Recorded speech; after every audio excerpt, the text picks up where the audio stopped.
Hey guys, welcome to the podcast. Today, I have a very special guest with me today. I've known this guest for about a year or so. She's in our church's youth group, and I've really gotten to know her over the last year. She has such a sweet spirit about her, and she brings such a dynamic to our youth ministry here at the church. And we're going to be talking about today, we're going to be talking about anxiety. And anxiety is something that plagues a lot of people in our country. And it's something that a lot of times people are ashamed of. And I'll kind of want to bring that kind of to the forefront and make sure that people understand that there's other people dealing with the exact same problems. And my whole goal of talking about this today is to make sure that maybe if you're struggling with that, maybe something that we discuss today can help you. And so help you to overcome it, help to give you some tools to get through some periods in your life that you may be having anxiety over. And so today I'm going to be interviewing Diana Ramos. And so Diana, why don't you tell us a little bit about yourself? My name is Diana. I'm 16. I'm in high school. Like Danny said, I've been a part of the youth group for about a year now. And as far as my character goes, I guess, I just would consider myself a normal high school student, nothing abnormal or anything like that. All that he said, thank you. But yeah, I just find myself to be a normal kid with, a couple weird experiences here and there. But I feel like that makes you different and makes you something worth talking about. So yeah, that's me in a nutshell. All right, cool. So let me ask you this question. We're going to take some time kind of unpacking this. Mm-hmm. All right. What have been some of your life-defining moments that have shaped you as a young woman today? I would say, oh man, kind of blanking. I'd probably say the biggest thing that's happened to me is probably my parents, when I was younger, they separated. Mm-hmm. So that kind of it made me more responsible in a sense, being that my mom, she left. Yeah. So I kind of had to take on my own upbringing, I guess. Mm-hmm. So I had to kind of teach myself how to be a young lady and how to, take care of myself when things. You did an amazing job, by the way. Yeah, I would like to think so, but so my sister, she kind of helped take care of me and my grandmom, and then my stepmom came in, and it was, I think that having that happen in my life kind of taught me a lot about responsibility mm-hmm. and self-care and how to not really depend on people mm-hmm. because at any moment, somebody could just walk away. And it sounds sad, but you really have to know that there are certain things that you can put your trust in, and those things will stand true, and then there mm-hmm. are other things that even though you think they're supposed to be stable, they can just kind of walk away. And it was it's a big curveball for some people, mm-hmm. but I feel like that really matured me at a young age. So I learned to be, I learned to be kind of a rule follower, and I kind of took more responsibility over my actions rather than just kind of trying to avoid what was happening and what was going on. Mm-hmm. So that defining moment there with your parents splitting. Mm-hmm. So what exactly was that like when they split? What was going through your mind when you found out that was happening? I guess at what age actually did that happen at? I want to say I was maybe 6 or 7. Okay, so fairly young. So I guess I knew what was happening, and mm-hmm. I knew that that was all going to occur because we all had a conversation. We were all in the kitchen. We had a good little breakdown moment mm-hmm. of what was going to happen and things like that. But I feel I didn't really understand it fully until later, because I started to find out more things. And regardless of all of that, I just feel at the time it was more of oh, this happens to everybody type mm-hmm. thing, because I've seen it in TV and movies. Yeah. And I was this is this is okay. Mm-hmm. It's fine, but it's not fine. But me at that age was kind of oh, it's going to be all right. And I feel exactly. That's a good thing about being a kid, is that you're super naive. So I feel like if it would have happened when I was older, I kind of would have had a worse outlook on it.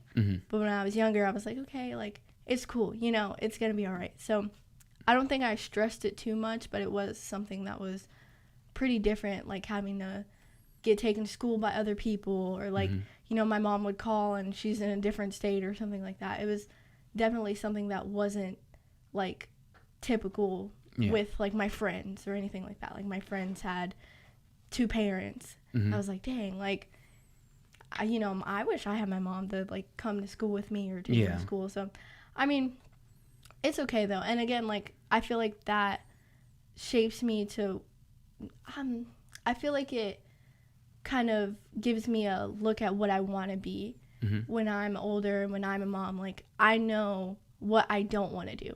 Exactly. And I know what I want my kids to feel. I want them to have security. I want them to know that, like, mom is going to be there. Mom is going to, like, devote all her time to her kids rather than the opposite, which is what I saw. So. Do you think that as you got older, do you think that kind of affected you a little bit more? I think it did kind of, like, it did grow some insecurity because whenever, like, I would go visit my mom. I could visit my mom. And I feel like me and her just, as I got older and I started to understand what, like, really occurred, it just created a big rift in between us because I wouldn't say I didn't forgive her, but I kind of, like, I didn't really forget what happened or what I was, you know, told that happened. So every time, like, we have a conversation, there's always, like, this disconnect because I feel like she doesn't necessarily know who I am and who I've grown to be. And watching somebody kind of try and take responsibility over something that they didn't really help make in the process. Yeah. It's kind of frustrating, but, like, I don't know. It's like it's one of those weird things where it's like, you know, you want to connect with the person who gave birth to you, obviously. Yeah, exactly. Like, that's my mom, that's my mother, like, of course. But it's hard to make something happen when the other person kind of doesn't want it to happen, or they say they want it to happen, but then they kind of don't show that in action. So yeah, I understand that. How do you think, as over the next couple of years, you've got a few years left in high school, you know, one thing that happens that I've seen in youth groups a lot of times, kids in very similar situations, a lot of times, if they're not careful, what happens is they never work on that relationship with their parents, and then they go off to college and they regret not working on that. Is there anything that maybe you think that you could do in the next couple years that could help build, you know, like you said, the relationship, you can only go so far, all right, in it. And so she has to be willing to meet you at a certain point. And so you can only go so far. But is there anything maybe that you've been thinking about doing or anything like that that could potentially, if she's willing, to help kind of bridge that relationship a little bit? I think that, like, in the past, like, we've tried to connect, and, you know, I've kind of come my half and she's met her half, and, like, it's worked out fine, but then something in there went wrong. And I think it's because we don't live the same lifestyle. Yeah. And, you know, she does her thing, I do my thing, and, like, we just kind of leave it there. We text and it's, you know, it's fine. And I feel like at a certain point, like, I realized that relationships like that with, you know, whether it's family, friends, or anything like that, you kind of just have to know that those things have been taken out of your life for a reason. And whether it be your mother, your father, your sister, your friends, you know, a boyfriend or a girlfriend, like, those things have been taken out for a reason. And at this point, the only thing really that you can do to kind of bring the other person or try and, like, bring them to your half is pray. And, like, I can't save hearts, I can't save souls, like, that's not my business. I can only just, like, hey, you know, like, God, please help this person, like, I just want a connection with this person. And if it's not what you want for me, and if it's not what you desire for my life, and you have something better for me, then so be it. And I learned that whenever my stepmom came in, because I was like kind of in a weird little place, like, you know, like I want my mom. Like, Yeah. I was young. I was like, you know, like, when's mom coming home? When's mom coming home? And then when my stepmom came in, I didn't really like first understand it, because I was like, oh, like, you know, she's just some lady. And like I didn't know if it was gonna last. And now like I have 4 little siblings, and you know, they're all so sweet, and my mom, she's great, you know. And I feel like God kind of took that out of my life, because he knew that that wasn't going to be good for me, because of the lifestyle she leads, and he was kind of protecting me in a sense. And I appreciate that, because like I feel like if I would have been with her, things would have been far different. I wouldn't be sitting here where I am. And like everything happens for a reason. Everything it's put into a certain place for a reason. Exactly. So whenever like my stepmom and my dad met, it was like one of the most weird things ever. Like they met at a middle school orientation, and then now we have a whole family. So it's like, cool. It's a funny story, but I think that those things happen in your life, and they ultimately do you better. Yeah. When you stop trying to intervene with what God's trying to do. And for a while I tried to intervene with what he was trying to do. And now I'm just like at a place where I'm like, okay, like, you know, if my mom wants to stay where she is, and I just stay where I am, and, you know, we text back and forth occasionally. I don't send her any, you know, hate or any mean spirits or anything like that. Like, and she doesn't send any of that my way, at least not intentionally. So if we just kind of keep it on a good ground level and we leave it there, then if it's meant to where we come together and we have a really great relationship, then like, cool. Yeah. But if it's not, then I'm like, you know, it doesn't really affect me that much. So yeah, and that's good. I love how you said to pray for them. A lot of times people pray for the restored relationship, but they forget to pray for the person themselves. Pray that God would just bring healing to that person, because you don't know, maybe part of the problem that's going on, it could be that she's hurt over something. And that we need to pray that God would bring healing to them. And most of all, as Christians, we need to pray that they come to Christ, that God would soften their hearts enough for them to be able to come to Christ. And a lot of people forget to do that. You know, even if that person, you may not be the friendliest person, and this goes for all kinds of different situations where, you know, God even tells us to pray for our enemies. To pray for the people, to pray for everybody, to pray for people that we don't like. You don't know what kind of impact you may have, and it could take you years to see that impact. And that's why a lot of times the Bible talks about having steadfastness, which is sticking power. You stick to it, and you have to continue on in that way. And so that's awesome that you're praying for her, and you just keep praying for her. Yeah. That's all you can do. You can't change her. The only person that you can change is yourself, because that's the only person that you have control over. You have control over you and no one else. And so that's something that that, you know, as we go about our daily lives, we all have to understand that we can only change ourselves. And so that's something that we can all kind of take home on that part. So as we keep going with this conversation, I know that you've talked to me about your struggles with anxiety, and a lot of people struggle with anxiety. Everybody struggles with it to a certain extent. Some people more than others. I know you've had a tough time with anxiety, and so what has that struggle been like for you? I would say it's changed a lot over the past few years, because I never really started to notice how much it affected me until about middle school, when you start getting more friends and you start having your first crushes and things like that. It's it could be something as small as I can't go order something at the restaurant, or I can't go up to the counter and pay for something because I can't talk to that person. Or it could be something as big as I can't move, I don't know what to do, or like I have piles of work and I have no time to do it, and it's just like you don't even start doing things, it becomes debilitating. And I feel like a lot of the time, like with me, it started as something super small. It was always something like really tiny, and then my brain would kind of blow it up, and it's like, oh goodness.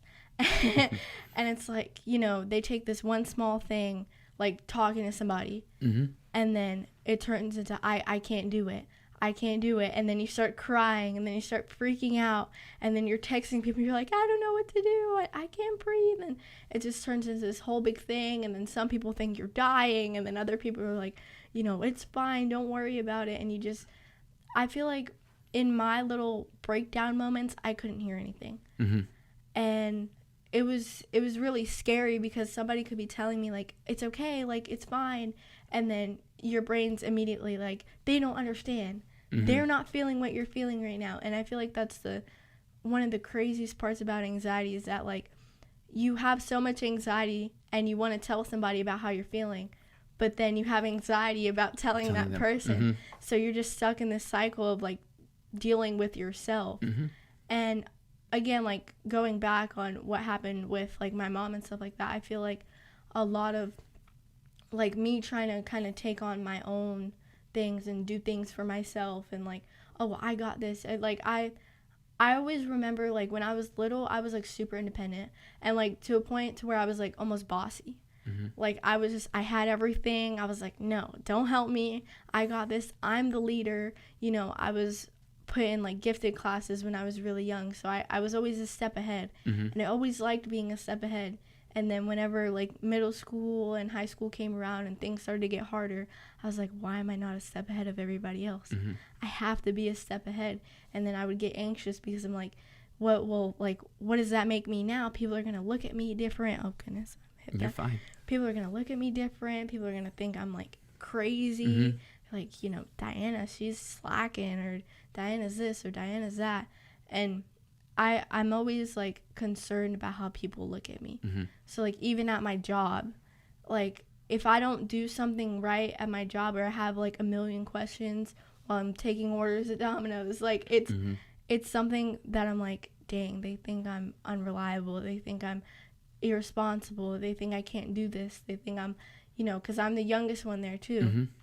So like, oh, this girl's inexperienced, you know, she needs to go get experience somewhere else, because we don't have time to sit there and train everybody and keep helping her. You know, she's the weakest link. And like, I've had plenty of people at work, and they're like, you know, she's a hard worker, she's great, and all this stuff. And it makes it hard to believe good things about yourself when you have anxiety, because constantly you're like, no, that's not true. They're just telling me that because, you know, they feel bad for me. Yeah. And I want you guys to understand that anxiety takes the normal self-conscious fears that we have and blows them up by like a million times. And so you're experiencing the same kind of fears that I would, but in my mind, I can rationalize myself out of that and control it. But in the mind of somebody with anxiety, it's all these other thoughts. And I have a family member that has it. And so it's something that you have to be patient with. Sometimes in my mind, it doesn't seem rational, but we have to understand that with people that with anxiety, it's like a complete down spiral. You just, one thing kind of triggers it, and your mind just it's like a big snowball. It's like a big snowball. Just it's going down a hill. It just keeps getting bigger and bigger and bigger. And the key is to be able to figure out how to actually stop that. Yeah, how to stop the snowball, because whenever, like, again, like I said, it's always something super small. Something like you mess up something, or, you know, and that's completely human. That's completely normal. And it took me a long time to realize that the things I'm thinking are so normal. Like, other people feel that way too. Other people are sitting back and they're like, dang, you know, like I did this wrong, and, you know, but then they're like, okay, well, I mean, it's whatever. Like, I'm fine now. But then I'm starting to think, like, well, what does that person think about me? And what are they telling other people? And, you know, all this stuff. And I think a lot of that also came from having bad friendships. Having friends around that, you know, I knew talked about me, or I knew like said things about me behind my back, and things would come to me. And like, again, that's why I said it started to grow in middle school, because in elementary school nobody really cared. Yeah. Like, you were just a kid. You know, it was fine. You had your own personality, regardless of what people said about you. It was like, okay, like, whatever, cool. And then you get into middle school, and you know, you're like, oh, well, I have to like be the top of my social group, or I have to, you feel like you have to fit in somewhere. It's either that, or you have to like try and find a group of people that stand out. So it's like I was bouncing from group to group, and I wanted to be friends with everybody. Yeah. So then with that, when everybody else has this mindset of, oh, you have to stay with your group, you have to, and they saw me bouncing around, it was like, oh, well, she's fake. She switches up. She does this. She does that. And then also with me, like, being Hispanic, like, I feel like, I don't know if it's like, I don't want to generalize it and say that like all Hispanics go through this, but I know like me with being Puerto Rican and stuff like that, I was always like, people would say that because I don't look as dark as somebody who's black, I can't hang with them. And then because I'm too brown, I can't hang with white people. And then I don't speak Spanish, so I can't hang with the Hispanics. Yeah, so, and I got that too when I was growing up too. Even though I don't speak very good Spanish, I understand it perfectly, but I don't speak it very well. And so a lot of you'd be surprised how many Spanish people are out there like, oh, you don't speak Spanish, and it's like you're looked down upon.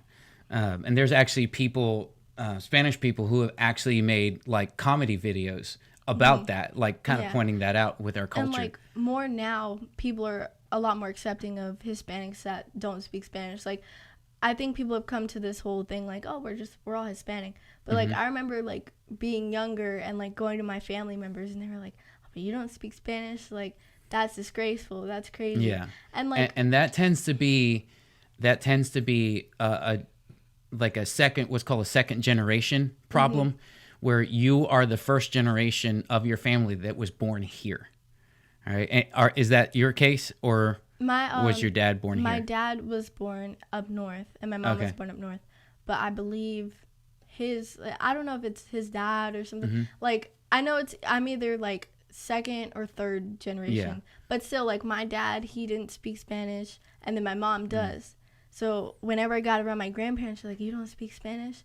And they were like, why didn't your mom teach you? And it's this whole big thing. But I found that like growing up, I always tried to like, in the beginning, I was like Miss Standout Kid. Like, I thought I was like, that's the hugest compliment ever, because I was, you know, getting all these awards. I was super cool. I was this, that. But then like, you know, being different in places where there are hard social groups, like you had to look like this and act like this to fit in this one group. And then there's people, you know, that it was all different. And I found myself in each group. I was like, well, you know, certain things I do like these people, and certain things I do like this.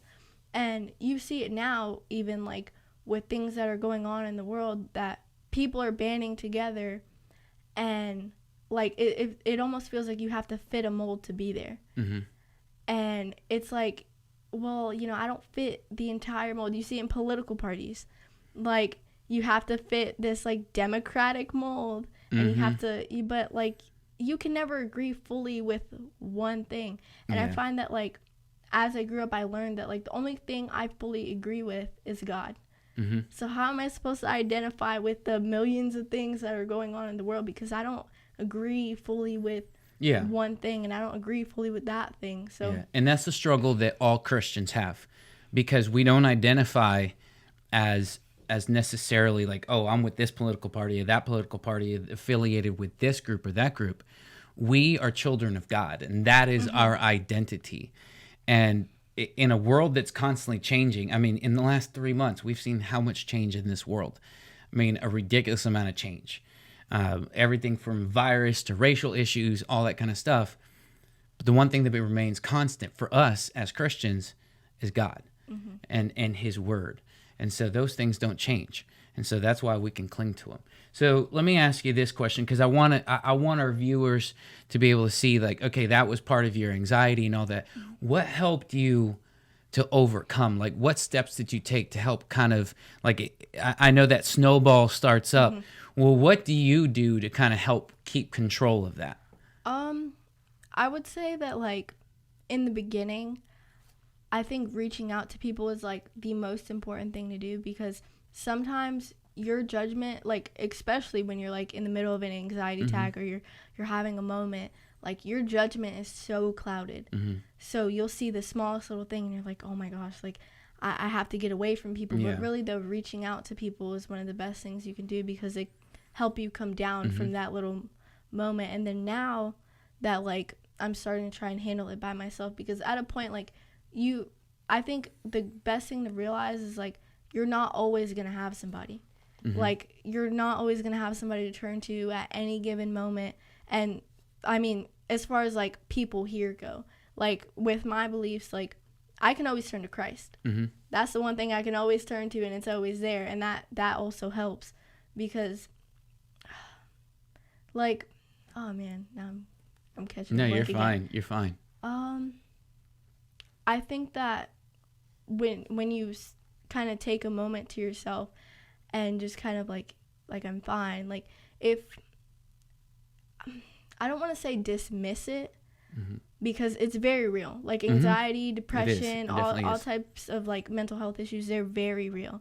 And I don't want to sit here and say, like, it's not real, because I've been in the midst of it, and it sucks, it's terrible. But, like, when you start kind of realizing that, like, those things have no place in your heart.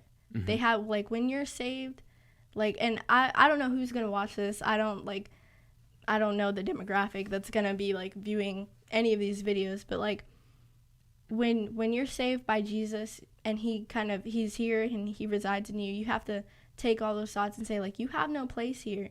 Like, Jesus is here. And there's no room for you. There's literally no room for you to be here. You have to go. I'm sorry.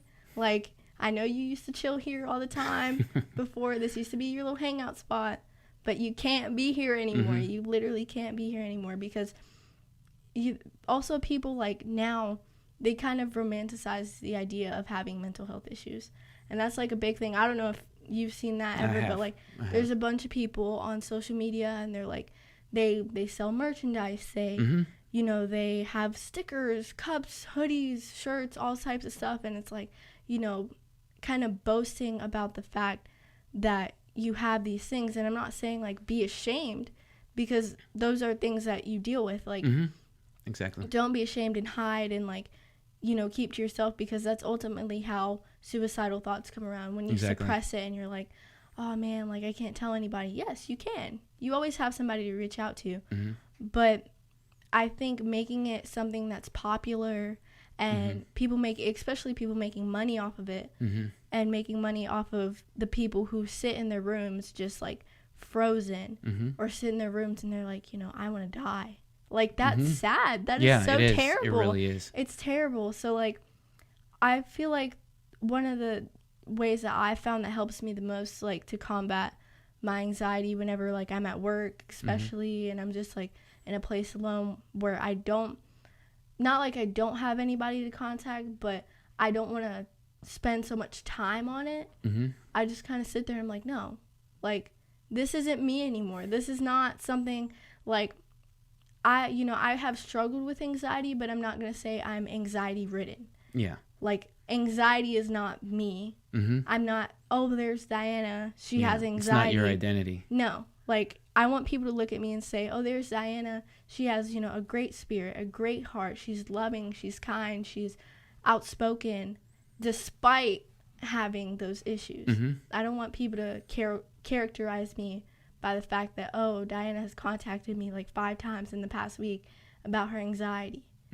And so once I started to kind of, like, think about that, like, think about what I'm putting out to people. Then, and, like, again, people are at different points in where they are with their stuff. And it took me a while to kind of sit back and be like, dang, you can handle this by yourself. You got it by yourself. Some people don't. And that's so okay. Like, that's okay. If you feel like you can't do it alone, then, like, find somebody. Whether it takes calling a hotline or calling your best friend or talking to your parents or, calling on Jesus, because that's great too. Like, yeah. That should be where you go first. Exactly. That's the first place you should go. But if again, that's why I said I don't know who's going to watch this. And if there's anybody out there who really doesn't believe, because I know plenty of people who don't, I always tell them, like, you have Jesus. Jesus is there. But if that's not something that you feel ready for right now, because I don't want to say that you have to be, like, in a certain place in your life to accept Christ, because that I know that's not true. But if you feel like that's not something you're, like, fully ready to commit to right now, then, like, he's always there. He's always there. Exactly. He's always waiting. Then I want to be that person that's like, hey, I can talk to you right now. And if you feel like, whatever you're feeling right now, because, again, whenever you're in the middle of an attack or something like that, like, you kind of tune out everything. Yeah, exactly. You're like, no, like, who's Jesus? And I've found that with a lot of people, is that they're like, I don't want to hear it right now. I don't want to hear it right now. And I'm like, well, I'm still going to stand on what I said. That's what I said. I said what I said, and I meant it. But, if it takes calling someone else or calling a hotline or something like that, then do what's best for you. It's personalized. I think that's what I was trying to come to with all the talking. Yeah, exactly. It's personalized. It depends on where you are with your mental health. Yeah. So Now, you said something to me a while back, that you've been doing something that you have, like, cards or something like that. Tell our viewers a little bit about that. Okay, so around my room I have, like, and if I'm being honest, it's like they came from a planner, right? So I had, like, a little, nothing wrong with that. A cute little planner, and, like, for each month, oh my gosh, I keep hitting this mic, jeez. I have a little planner, and for each month it had, like, a Bible verse in the front and the back of the little month section or thing. And, like, I didn't use the planner. I feel like everybody buys a planner and they just, like, they don't use it unless they're serious about using it. I just got this planner. I was like, oh my gosh, it's so cute. It has stickers, like, and then I realized I didn't use it, and it had, like, a bunch of Bible verses on it, and again, they had it on the front and the back, and I cut them out. And before I moved into the new house that I'm in, I was like, okay, I'm going to put these around my room. And then it took for me to have, like, a whole, like, mental breakdown. I was like, dang, I really do need this around my room, because I feel like constantly reminding yourself of God's word and what he says, and, just putting that in your face, it's something, like, that can really motivate you. Yeah. And I feel like before that even, you have to come to a realization that everything that's in the Bible is true. It's all truth. And once you, like, kind of hit that moment where you're like, yeah, that, like, this is true. I believe this. That's when it starts to take effect. You can read the Bible, you can pray, you can do all this, but if you don't have faith in the fact that it's working, then it's really pointless. Yeah. It's not gonna, like, yeah, like, it's just, it's nothing at that point. Yeah. So I got, like, these little cards and stuff, and they had, like, little Bible verses on them. They were cute little colors, and, like, my room is painted bright yellow. So I got this bright yellow room, and then, like, this pink and green little cards. I got this, I got my dad to buy me a cork board.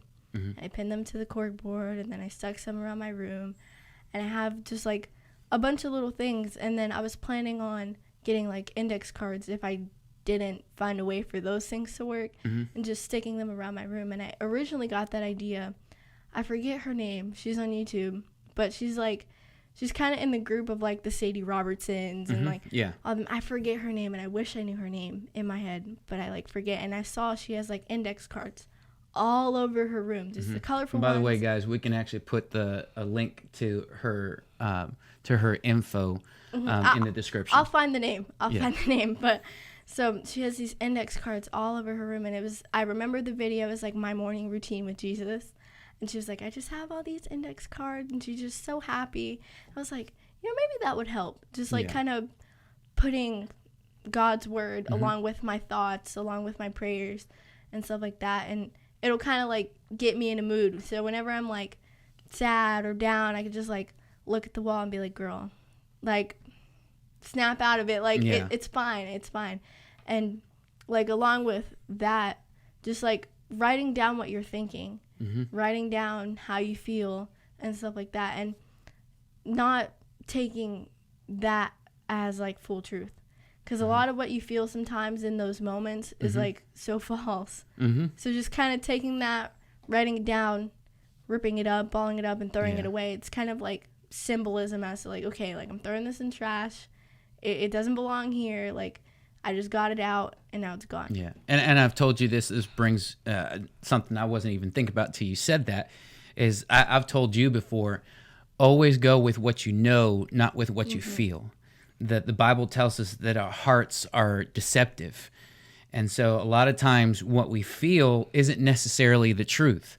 And yes, it's great to kind of dump our feelings on a piece of paper, but then it's good to see it so that we realize, man, that's not actually the truth.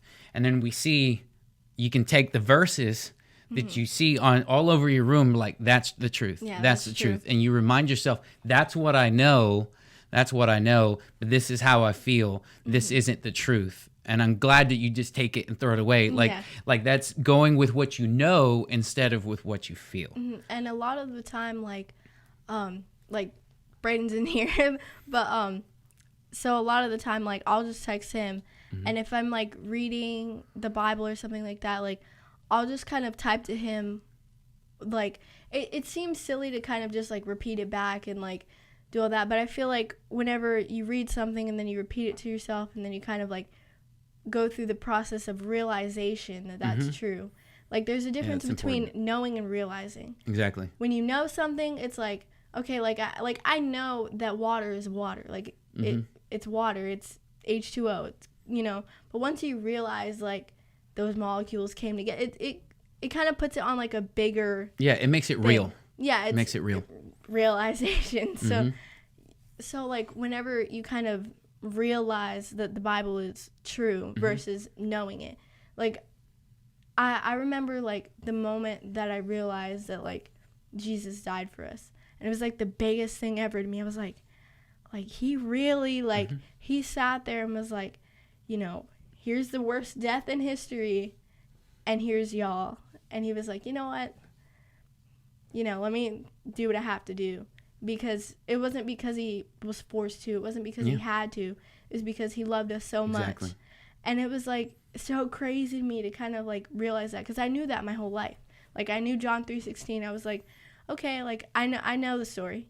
But then when you kind of realize like that was a real thing, that was something that actually happened, it kind of becomes like this bigger thing in your head, and it kind of like just sinks in a lot deeper. It's like the difference between like seasoning and not seasoning your food is that like realizing something is adding a little bit of salt. Yeah. So it's like, okay, like it's sinking in. Yeah, exactly. But then when you know, it's just like a plain steak. Yeah, like exactly. I don't know if that makes sense, but it makes sense in my head. It does to me. And so I don't want to leave the conversation like too soon, but I want to ask you, what are some final comments that you would like our viewers to know? Maybe some tips of what to do. I know you've shared the stuff that you do, and I think it's amazing to do that, and everyone has to find their own way. But what is something that maybe one or two things that our viewers could do? I think dependent on like where you are in your walk with, you know, whatever mental health issue you're dealing with, like I think it's important to just take a sit back and, you know, so depending on like where you are with what you're going through, I think the most important thing is to realize that like Jesus has it all together. Like in Matthew 6:25, I was just reading this last night, and I was talking with my friend about it, about how like, you know, how that works, just to trust and like not be anxious. I forget what it says exactly, but it was like basically what I heard when I read it. It was like why are you worrying?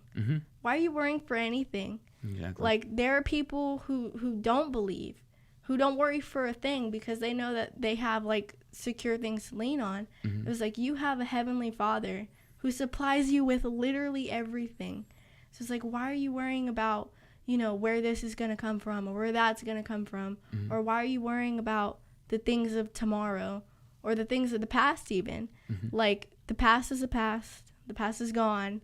It's doing what it was. And I feel like sometimes, like, people with anxiety get caught up in worrying about something they did forever ago.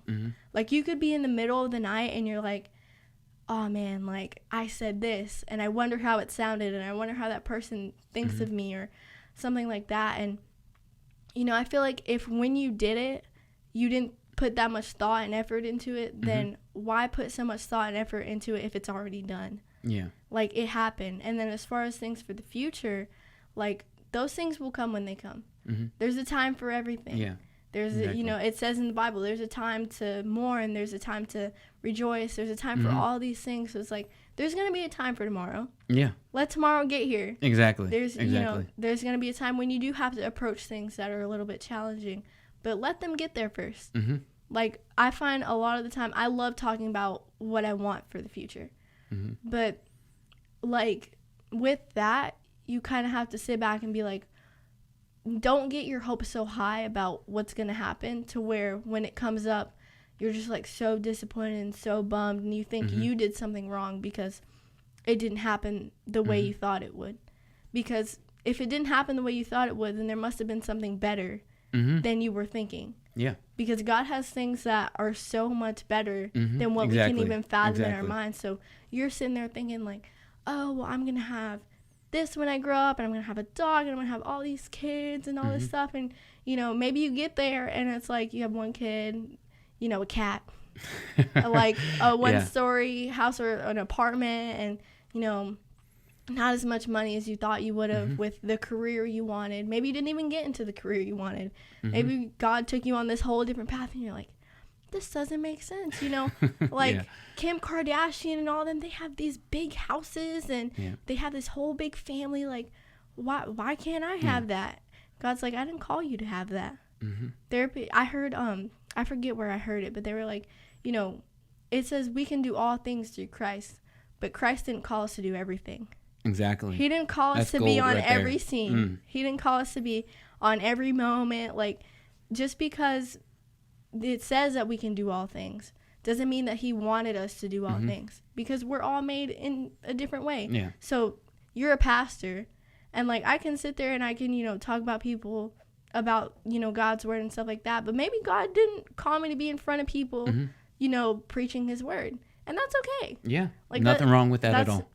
There's nothing wrong with being different. And like I said in the very beginning, like, being different gives you a story to tell. Exactly. So you have your story, I have my story, and it's so cool. Like, if you put all the stories of every person in a book, there'd be be this huge book, and it's just, and God takes the time to read it. Exactly. God takes the time to, that's awesome. Plan out everything that's in our book.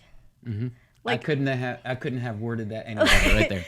Like, I don't know. It's so great how God is, because he sat there and he took the amount of time he did to just go ahead and plan every detail. He knows everything. And it's so crazy, because I can't even fathom knowing everything about everybody. And he, it says he knows the number of hair in our head. On our head. Yep. And he planned it to be that way. He planned it to be to where, he knew we were going to sin. And he just went ahead and made us anyway. Like, he knew we were going to fall short, and he was like, you know what?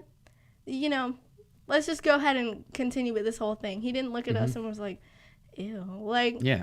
And that just goes to show you his love for us. Exactly. And like, I was telling my friend last night, I said, God made the mountains. He made all the little pretty flowers. He made, everything. He made penguins. I love penguins and stuff like that. And then he made me. And when he looked at the mountain, I was like, this is good. This is beautiful. He also looked at me and said, you are wonderfully made.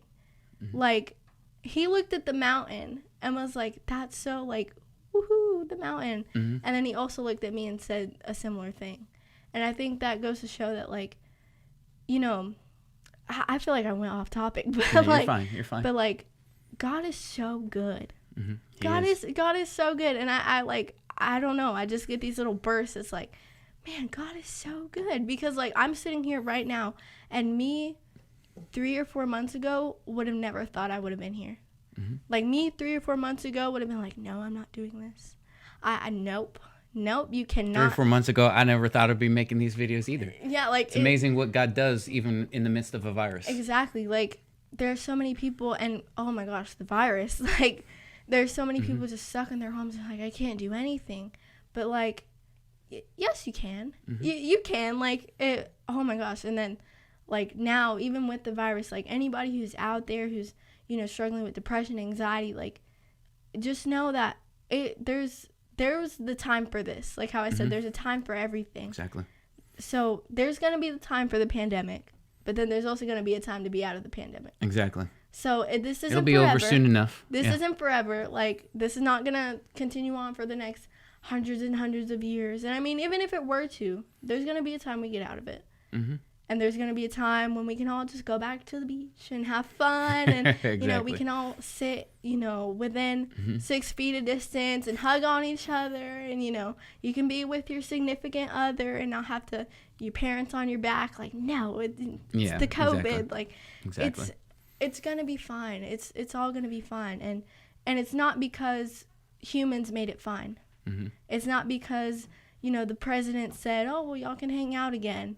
It's not because of that, because honestly, what anybody has to say, I don't care how high of power you are. I don't care if you're, you know, just a regular county official or you're Mr. President Trump. Like, it does not matter, because God has full authority over everything that happens. So he could say, you know, the president can say, you know, it's okay, like, let's go do all this, but God's plan is still going to play out how he wrote it to be. So whatever's happening right now, like, it's all part of a plan. It's all part of a bigger plan. So regardless of if we're, you know, here like, oh, we're going to stay in our homes and we're going to isolate and stuff like that, like, this virus is still going to play out. It's still going to play out how it needs to be. So I feel like living in fear is not the approach that we need to have. We just need to live like, you know, we're secure in Jesus because he's got full control over that. And I feel like, you know, even me sitting right now, like we're in a close distance. Like, I'm just like, you know, I'm protected. Like, I'm fine. I'm cool. And even if I've said this before, like, even if I were to get the virus, like, God heals. God's the doctor. Like, you know, and only he knows when it's your time. And exactly, only he knows when it's my time. So if I could, you know, I could leave this room right now and get in the car and stuff like that and get in an accident and die. And, you know, like, I'm not scared of that because I know where I'm going. And if it was his plan for me to go ahead and go right now, like, that's what happens. And if it's not, then it's not. Like, I saw a 70-year-old man. It was like this big video. He came out and he survived the COVID virus. I was like, you know, thank God, because like that's just, you know, what he needed to be here for. And again, I heard this other thing. It was like, you know, if you're still breathing, God still has a reason for you to be here. If you're dead, then the time's up. But if you're still taking in oxygen and you're still living out and you're still talking to people, then God still has a reason for you to be here. So why wait? Why wait and, you know, sit back and be complacent about where you're going to be tomorrow or next week or next year, when you could just put your trust in the one who knows where you're going to be tomorrow, next week, and next year, and just follow out what he has. So awesome word. Well, Diana, thank you so much for coming on the podcast. Thank you. I know you were nervous about doing this. Yes, I'm. And so I know the anxiety was kind of high to come in here, but thank you so much for sharing your testimony with our viewers. And I hope that you being able to overcome your anxiety will help people to overcome their anxiety. Thank you so much. You're welcome.